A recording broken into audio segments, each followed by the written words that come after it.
Hi hello people, welcome back to our channel. మన ఛానల్ని ఇంకా ఎవరైనా కొత్తగా చూస్తున్నట్లయితే ఖచ్చితంగా సబ్స్క్రైబ్ చేసుకొని చూడండి. ఈరోజు టాపిక్లోకి వెళ్ళిపోదామా? ఇంకా శివ ఎయిర్పోర్ట్కి వెళ్ళి తమ్ముడిని ప్రియాని తీసుకొని రిటర్న్ వస్తూ, నువ్వెందుకు వచ్చావే? పద, మామయ్య కర్ర పట్టుకొని రెడీగా ఉన్నాడు. చెప్పిన మాట వినకుండా డ్యాన్సులు చేస్తున్నావని కోపంగా ఉన్నాడు. రాగానే వేసేయాలని డిసైడ్ అయ్యాడు. నో డైలాగ్స్, కొట్టుడే కొట్టుడు అని అన్నాడు శివ. మా డాడీ నన్నేం కొట్టాడు, ఆయన సంగతి నాకు తెలుసు. కానీ ముందు నీ సిచ్యువేషన్ ఏంటో అది చూసుకో. నీ పెళ్ళాన్ని చూడడానికి వెళ్ళావంటే తాతయ్య తోలు వలిచేస్తాడు అని అంది ప్రియ వెటకారంగా. అసలు నేను వెళ్తేనే కదని తాతయ్య తోలు వలవడానికి. నేను రేపు దాన్ని చూడడానికి సచ్చినా వెళ్ళను అన్నాడు శివ కోపంగా. అన్నయ్య, మళ్ళీ మీ ఇద్దరికీ ఏమైందిరా అన్నాడు వరుణ్. దానికి బాగా ఎక్కువైందిరా. ఈ ఆడవాళ్ళు అందరూ అంతేరా. మనం వెంట పడితే యాటిట్యూడ్ చూపిస్తారు. సో వాళ్ళను ఎంతవరకు ఉంచాలో అంతవరకే ఉంచాలి అని అన్నాడు శివ తమ్ముడికి జ్ఞానోదయం కల్పించి కళ్ళు తెరిపిస్తూ. అవును అన్నయ్య, మనం వాళ్ళకి పడిపోయామని తెలిస్తే బాగా ఆడుకుంటారు అని అన్నాడు వరుణ్ అప్పటికే బాగా ఎక్స్పీరియన్స్ అయినట్లుగా. వాళ్ళ మాటలు వినగానే అంత లేదు, ఒక్కసారి సరెండర్ అయిన తర్వాత మా నుంచి తప్పించుకోలేరు. మేము చూపించేది యాటిట్యూడ్ కాదు నాన్న, ప్రేమ ప్రేమ అంటూ వరుణ్ణి రెండు పీకింది ప్రియ. అబ్బో, ఈ ప్రేమ తట్టుకోలేక వాచిపోతుందే మాకు అని అన్నాడు వరుణ్ కోపంగా. ఒరే బావా, ప్రేమించే వాళ్ళు దగ్గరగా ఉన్నప్పుడు వాళ్ళ వాల్యూ తెలియదురా. వాళ్ళు దూరమైనప్పుడే వాళ్ళ ప్రేమ విలువ ఏంటో మీకు తెలుస్తుంది. తాతయ్య శక్తిని తీసుకువెళ్ళి మంచి పని చేశాడు. ఇప్పుడు నీకు తెలిసి వస్తుందిలే బాగా అని అంది ప్రియ శివ వైపు చూసి. దేవుడి దయ వల్ల నిన్ను కూడా తీసుకువెళ్తే బాగుండు. నేను ఒక నెల రోజులు నా జీవితాన్ని హాయిగా జీవిస్తాను. నాకు ఇంతకంటే జీవితంలో పెద్దగా కోరికలు ఏమీ లేవు అని అన్నాడు వరుణ్ ప్రియ వైపు చూసి. అంటే నేనిప్పుడు నీ జీవితాన్ని నరకం చేశానా అని అడిగింది ప్రియా కోపంగా. అలా అని నేను అనలేదే అని అన్నాడు వరుణ్ తాపీగా. నువ్వు అన్నదానికి అర్థం అదేగా అని అంది ప్రియా వరుణ్ వైపు ఉరిమి చూస్తూ. ఓహో, నీకు తెలుగు ఇంత బాగా వచ్చని నాకు అస్సలు తెలియదే. లేకపోతే ఇంకో రకంగా మార్చి చెప్పేవాడిని అని అన్నాడు వరుణ్ వెటకారంగా. ప్రియా ఏదో అనబోయేలోపు, హెహె ఆపండి మీ గోల. నాకసలే ఏం చేయాలో అర్థం కాక మైండ్ పనిచేయక చస్తుంటే మీ గొడవతో ఉన్న కాస్త బ్రెయిన్ దొబ్బేలా ఉంది అని అన్నాడు శివ విసుగ్గా. ఆ మాటలకు వరుణ్ ప్రియా కాస్త వెనక్కు తగ్గి, మరి ఇప్పుడు వదిన్ని ఎలా తీసుకువస్తావన్నయ్యా అని అడిగాడు వరుణ్. అది తెలిస్తే ఈ ఏడుపు ఎందుకురా అని అన్నాడు శివ స్టీరింగ్ తిప్పుతూ. అంతా నిశ్శబ్దం. ఆ నిశ్శబ్దాన్ని చీల్చుకుంటూ ఐడియా అని అరిచింది ప్రియ. ప్రియ అరిచిన అరుపులకు ఒక్కసారిగా అన్నదమ్ముల్లో చెవుల్లో రింగుమని మారుమ్రోగాయి. తూ తూ తూ తూ అంటూ వరుణ్ భుజం మీద కొట్టుకుంటూ, ఏదో ఒకరోజు ఇలా అరిచే నాకు హార్ట్అటాక్ తెప్పించి పైకి పంపించేస్తావే, నాకు తెలుసు అని అన్నాడు వరుణ్ ప్రియా వైపు కోపంగా చూస్తూ. నిన్ను అప్పుడే నేను పోనివ్వను, కానీ నువ్వు టెన్షన్ పడకు అని అంది ప్రియ. అది సరే, ఆ ఐడియా ఏంటో చెప్పి తగలడు అని అన్నాడు శివ ఆతృతంగా. ఐడియా ఏంటంటే బావా అని మర్చిపోయి గుర్తు చేసుకున్నట్లుగా తల మీద కొట్టుకుంటూ పైకి చూస్తున్న ప్రియా వైపు చూసి, అన్నయ్య, దీని బక్వాస్ ఐడియాలు విన్నావంటే వదిన అక్కడ నువ్విక్కడ లైఫ్ లాంగ్ ఉండడం ఖాయం. నా మాట విని దీని మాటలు పట్టించుకోకు అని అన్నాడు వరుణ్ శివ వైపు చూసి. ఏమోరా, ఏ పుట్టలో ఏ పాముందో. నేనిప్పుడు ఏ ఛాన్స్ని వదులుకోలేను. చెప్పనివ్వు, దాని మెదడులో ఏముందో అని అన్నాడు శివ. గుర్తొచ్చింది బావా. తాతయ్య తలకి దెబ్బ తగిలే కదా, అంతా మర్చిపోయారు. మళ్ళీ తాతయ్య తల మీద ఒక్క దెబ్బ లాగి పెట్టి కొడితే మళ్ళీ అంత గుర్తుకు వచ్చేస్తుంది అని నా అభిప్రాయం అని అంది ప్రియా ఇద్దరి బావల వైపు మార్చి మార్చి చూస్తూ. ఆ మాటలు వినగానే నీ బొందలాగుందే ఐడియా. ఆయనకి గుర్తుకు రావటానికి సలహా ఇచ్చినట్లేదు, పైకి పంపించడానికి ప్లాన్ వేసినట్లు ఉంది అని అన్నాడు శివ ప్రియా వైపు చూసి. నేను చెప్తే విన్నావా? దీని ఐడియాలన్నీ మర్డర్ ప్లాన్స్ లాగే ఉంటాయని నేను ముందే చెప్పానుగా అని అన్నాడు వరుణ్ ప్రియా వైపు కోపంగా చూస్తూ. నేనేదో ఒక ప్లాన్ చెప్పాను, నీ మొహానికి అది కూడా లేదుగా అని అంది ప్రియ. నేను ఐడియాలు రాకపోతే నోరు మూసుకొని కూర్చుంటానే, అంతేకాని నీకులాగా చెత్త చెత్త సలహాలు ఇవ్వను అని అన్నాడు వరుణ్ ప్రియా వైపు ఒక్కటి పీకి. దానికి ప్రియా ఒకటి వేసి వరుణ్ ఒకటి వేసి కొట్టుకోవటం మొదలుపెట్టారు. మీరు సైలెంట్గా కూర్చోలేదనుకో, ఇద్దరిని ఇక్కడే దించేసి వెళ్ళిపోతాను. నాకు తిక్క లేపితే అన్నంత పని చేస్తానని తెలుసుగా అని అన్నాడు శివ. వాళ్ళు కొట్టుకుంటూ తిట్టుకుంటూ ఉండగానే శివ కార్ పద్మ వాళ్ళ ఇంటి లోపలికి వెళ్ళిపోయింది. ఇద్దరు కార్ దిగి మన ఇంటికి ఎప్పుడు వెళ్దాం అన్నయ్య అని అన్నాడు వరుణ్.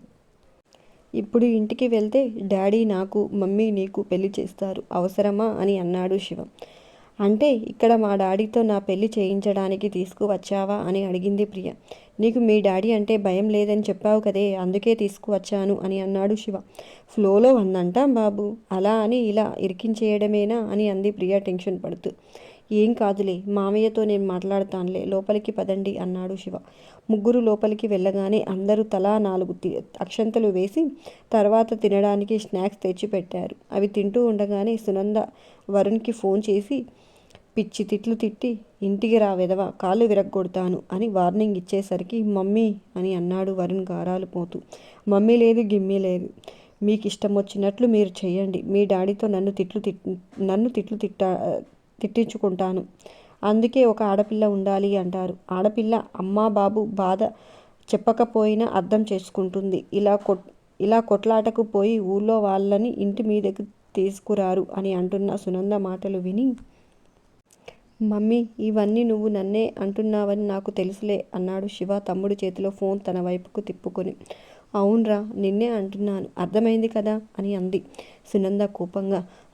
అర్థమైంది, వీడు అమ్మాయిగా పుట్టలేదని నువ్వు ఫీల్ అవుతున్నావని నాకు బాగా అర్థమైంది. నువ్వు అమ్మాయిగా పుడితే మమ్మీ బాధ తగ్గేది కదరా, ఎందుకు అబ్బాయిగా పుట్టావు అంటూ తమ్ముడిని ఒక్కటి వేశాడు శివ. వరుణ్ బుంగమూతి పెట్టుకొని అందరికీ నేనే అడ్డమైపోయాను, నేను వెళ్ళిపోతున్నానులే, మీరందరూ హ్యాపీగా ఉండండి అని అనగానే సునంద ప్రాణం విలవెల్లాడిపోయింది. ఎక్కడికి పోతావురా, నోరు మూసుకొని ఇంటికి రా, నువ్వు వస్తున్నావని మీ నాని నీకోసం రొయ్యలు తెప్పించింది పచ్చడి పట్టడానికి, వచ్చి తీసుకువెళ్ళు అనగానే వరుణ్ మొహం వెలిగిపోయింది. మమ్మీ నాకు పచ్చడితో పాటు కర్రీ కూడా కావాలి అని అన్నాడు వరుణ్. ఇప్పుడు వెళ్ళిపోతున్నాను అన్నట్లున్నావు అని అంది పక్కన కూర్చొని స్నాక్స్ తింటున్న ప్రియ. నువ్వు మూసుకొని తిను అని అన్నాడు వరుణ్. వరుణ్ ఫోన్ పెట్టేయగానే నువ్వేంటమ్మా, తమ్ముడు అమ్మాయిగా పుట్టలేదంటున్నావు, బావ అమ్మాయి అయితే నేనేమైపోవాలి, అత్త ఉద్దేశం నువ్వు అమ్మాయివి అయితే బాగుండేది అని అంది ప్రియ. ముయ్ నోరు ముయ్, అంతే, నేను అమ్మాయిని అయితే నా పెళ్ళాం ఏమైపోతుంది దెయ్యం అన్నాడు శివ ప్రియ తల మీద వాయిస్తే. అవును కదా అని ఇప్పుడు ఏం చేద్దాం మరి అని అంది ప్రియ. ఏముంది, పిట్టగూడ దూకటమే అని అన్నాడు శివ డీప్గా ఆలోచిస్తూ, ఇంకా వేరే దారి లేదన్నట్లు తెలుసుకుని. ఇందాక సచ్చినా పోనన్నావు, మాట మీద నిలబడడం చేతకానప్పుడు ఓ శబదాలు చెయ్యకు అని అంది ప్రియ వెటకారంగా. ఓసేయ్, మాది ప్రాణం పోయినా ఇచ్చిన మాట మీద నిలబడే వంశమే, నేను రేపు వెళ్ళను అన్నాను కానీ ఈరోజు వెళ్ళను అన్నానా అని అన్నాడు శివ కళ్ళెగరేస్తూ ప్రియ వైపు చూసి. థూ అని అంది ప్రియ శివ వైపు చూసి. పోవే అన్నట్లు నాలుక బయట పెట్టాడు శివ. వరుణ్ వైపు చూసి, ఇందాక కార్లో ఏదో వాగుతున్నావుగా, మీ అన్న మాటలు విని ఇప్పుడు చూడు, నీకలా చెప్పి తను మాత్రం వాళ్ళ ఆవిడ దగ్గరకు ఎలా పరిగెడుతున్నాడో అని అంది ప్రియ. చూస్తున్నా అన్నాడు వరుణ్ అన్న వైపు చూస్తూ. అరే, మీరు నాకు హెల్ప్ చేయడానికి వచ్చారా, మమ్మల్ని విడగొట్టడానికి వచ్చారా అని అడిగాడు శివ అమాయకంగా మొహం పెట్టి. అన్నని అలా చూడగానే వదినను నన్ను కలిపే బాధ్యత నాది అన్నయ్య అన్నాడు వరుణ్ ఎమోషన్గా. అది విన్న శివ, తమ్ముడు అంటే నువ్వే బంగారం, నువ్వు లేకపోతే నేనేమైపోయేవాడినో అంటూ వరుణ్ని ప్రేమగా హగ్ చేసుకున్నాడు శివ. ఇదంతా రూమ్ బయట నిలబడి చూస్తున్న ప్రభాకర్ పెద్దగా నవ్వుతూ, పద్మ, ఇక్కడ కొత్త రకం రామాయణం జరుగుతుంది, చూద్దువుగాని రా అని పిలిచాడు. ఆ మాటలు విని డోర్ వైపు చూసి బాబాయ్ అంటూ పరిగెత్తుకుంటూ వెళ్ళి ఈ విషయం ఎవరికీ చెప్పొద్దని బ్రతిమలాడారు. ఈ విషయం మీ ఇంట్లో తెలిసినా వాళ్ళింట్లో తెలిసినా మధ్యలో నన్నంటారు, నేను మిమ్మల్ని పట్టించుకోకుండా వదిలేశానని అన్నాడు ప్రభాకర్. బాబాయ్, మేం వెళ్ళిన విషయం ఎవ్వరికి తెలియనివ్వం, ప్రామిస్ అంటూ ప్రభాకర్ని కాకాపట్టి కొద్దిగా చీకటి పడుతుండగా సీతారామయ్య ఇంటికి బయలుదేరారు శివ, వరుణ్, ప్రియ. తులసి ఇంట్లో కొత్త వాళ్ళు కనిపిస్తున్నారు, ఎవరు వాళ్ళంతా అని అడిగాడు సీతారామయ్య కొడుకులు కోడల్ని చూసి. వాళ్ళు మన జానకి బంధువులండి, 4 రోజులు ఉండడానికి వచ్చారని ఆ సమయంలో నోటికి వచ్చింది చెప్పింది తులసి. ఓహో అవునా అని అన్నాడు సీతారామయ్య హా, అవునండి. మీరు ఎక్కువ ఏమీ ఆలోచించకండి. మీ ఆరోగ్యానికి మంచిది కాదు. మీరు కళ్ళు మూసుకొని పడుకోండి అంటూ బలవంతంగా పడుకోబెట్టింది తులసి. శివ బైక్ ప్రహరీ గోడ పక్కన ఆపి, రేయ్, లోపల కుక్కలున్నాయి. అవి నన్నేం చేయవు. నేను వాటికి అలవాటయ్యాను. మిమ్మల్ని చూస్తే ఊరుకోవు. వెంటపడి కండ లాగేస్తాయి అని అన్నాడు వరుణ్ ప్రియాల వైపు చూసి. వామ్మో, చావు కబురు ఎంత చల్లగా చెప్పావురా. నాకు కుక్కలంటే సచ్చేంత భయం అని నీకు తెలుసు కదా. ఇక్కడ కుక్కలు ఉన్నాయని ముందే ఎందుకు చెప్పలేదు అని అన్నాడు వరుణ్. చెబితే నువ్వు రావని నాకు తెలుసుగా, అందుకే చెప్పలేదు అని అన్నాడు శివ. ద్రోహి అన్నాడు వరుణ్. థ్యాంక్స్. ఇంకా వెళ్దామా అన్నాడు శివ. ఎక్కడికి? వాడితో పిక్కించుకోవటానికా? నేను చస్తే రాను అని అన్నాడు వరుణ్. మరి ఇంటి దగ్గర వదినని నన్ను కలపడానికి వచ్చాను అన్నావు కదరా అన్నాడు శివ. అది అక్కడ కుక్కలు ఉన్నాయని తెలియక ముందు అన్న మాటలు. అంటే ఇప్పుడేమంటావు అన్నాడు శివ. నేను నా డెసిషన్ చేంజ్ చేసుకున్నాను. ఇక్కడితో డ్రాప్ అయి ఇంటికి తిరిగి వెళ్ళిపోదామని ఫిక్స్ అయ్యాను అన్నాడు వరుణ్ తాపీగా. తూ, నువ్వసలు నా తమ్ముడివేనారా? కుక్కలకి భయపడి అన్నని వదిలేస్తావా అని అన్నాడు శివ. వదలక వాటితో పీకించుకొని బొడ్డు చుట్టూ ఇంజెక్షన్లు వేయించుకోమంటావా? నా వల్ల కాదురోయ్. నాకు ఇంజెక్షన్లు అంటే చచ్చేంత భయం. అయినా అవి కరవక్కర్లేదు. ఒక్క అరుపు అరిస్తే చాలు, అందరూ లేచి బయటకు వచ్చి రెడ్ హ్యాండెడ్గా మనల్ని పట్టుకుంటారు. అప్పుడు అక్కడా ఇక్కడ మన పరువు గోవిందా గోవిందా అన్నాడు వరుణ్. ఛీ, ఇంత పిరికోడివి నాకు తమ్ముడిగా ఎలా పుట్టావురా? సపోర్ట్ చేస్తానని తీసుకువస్తే ఇలా డిమోటివేట్ చేసి నా కాన్ఫిడెన్స్ని దెబ్బతీస్తావా అని అన్నాడు శివ. బావా, నువ్వు బావ మాటలు పట్టించుకోకు. నా ఫుల్ సపోర్ట్ నీకే. నువ్వు పద, నీ వెనుక నేనున్నాను అని అంది ప్రియ శివని ఎంకరేజ్ చేస్తూ. దేనికి? దొరకగానే పారిపోవటానికా అన్నాడు వరుణ్ వెటకారంగా. నేను నీలాగా పారిపోయే బ్యాచ్ కాదులే. ధైర్యంగా పోరాడి తాడో పేడో తేల్చుకునే వాళ్ళ లిస్టులో ఉంటుంది నా పేరు అని అంది ప్రియ. థ్యాంక్స్ ఏ రౌడీ, నువ్వన్నా ఉన్నావు, నాకు అంతే చాలు అన్నాడు శివ. ప్రియా శివకి ఐఫై ఇచ్చి ఇంకా లోపలికి వెళ్దామా అని అడిగింది. వెళ్దామంటూ తమ్ముడి వైపు చూశాడు శివ. ఇక్కడ దాకా వచ్చాక చేసేదేముంది, ఏదైతే అది అవుతుంది, కానివ్వండి అన్నాడు వరుణ్ తను కూడా లోపలికి వెళ్ళడానికి సిద్ధమై. వాచ్మెన్ దృష్టి మరలించడానికి వేరే వైపుకి రాయి విసిరి అతను అటు వెళ్ళగానే ఇటు లోపలికి వెళ్ళారు. వరుణ్ మెయిన్ డోర్ వైపు వెళ్ళబోతుండగా శివ తమ్ముణ్ణి లాగి, అటు కుక్కలు ఉంటాయిరా అంటూ ఇటు వేరే వైపుకు తీసుకువెళ్ళాడు. కిచెన్ వైపుకు తీసుకువెళ్ళి అక్కడ కిటికీకి తలుపు తెరిచి ఉండడం చూసి, థ్యాంక్ గాడ్, ఇలాంటి మంచి పనులు అన్నీ మా వసు అత్త తప్పించి ఎవ్వరూ చేయలేరు. ఎంతైనా అత్తకు నేనంటే చచ్చేంత ప్రేమ అనుకుంటూ లోపలికి తొంగి చూసి ఎవ్వరూ కనిపించకపోయేసరికి గ్రిల్కి ఉన్న స్క్రూలు పీకటం మొదలుపెట్టాడు శివ. ఇంతలో కిచెన్లోకి వచ్చిన వసుంధరని చూసి అత్తా అని పిలిచాడు శివ. మంచినీళ్ళు తాగుతూ, ఏంటో ఈ మధ్య నాకు చెవులల్లో అత్తా అత్తా అని అల్లుడు గొంతే వినిపిస్తూ ఉంటుంది అని అనుకుంటూ ఉండగానే మళ్ళీ శివ అత్తా అని సౌండ్ వినిపించేసరికి దాంతో కొంచెం తడబడి చుట్టూ చూసింది వసుంధర. శివ డోర్ మీద చేతులతో సౌండ్ చేస్తూ అత్తా ఇటు ఇటు అని పిలిచాడు. అప్పుడు చూసింది వసుంధర కిటికీ వైపు. కిటికీకే పట్టుకుని వేలాడుతున్న శివాని చూడగానే వాటర్ బాటిల్ టేబుల్ మీద పెట్టి, అల్లుడు నువ్వేంటి ఈ టైంలో అని అడిగింది కంగారుగా. శివ మొహమాటానికి, నీకోసమే అత్త, తాతయ్య నిన్ను గుర్తుపట్టక ఎక్కడికి పంపించాడో అని ఇలా వచ్చాను. నువ్వు ఎలా ఉన్నావు అత్త అని అడిగాడు ప్రేమగా. ఎలా ఉంటాను అని అడిగితే ఏం చెప్పను అల్లుడు. నువ్వు నా జీవితంలోకి రాకముందు నా లైఫ్ ఒక రేంజ్లో బిందాస్గా ఉండేది. అప్పుడప్పుడు అత్తయ్యతో మీ మామయ్యతో 2 తిట్లు తిన్నా అవి పెద్దగా నన్ను ఎఫెక్ట్ చేసేవి కావు. కానీ ఎప్పుడైతే నువ్వు ఎంటర్ అయ్యావో నా లైఫ్ 360 డిగ్రీస్ రివర్స్ గేర్ వేసుకొని అంతా అతలాకుతలం అయిపోయింది అల్లుడు.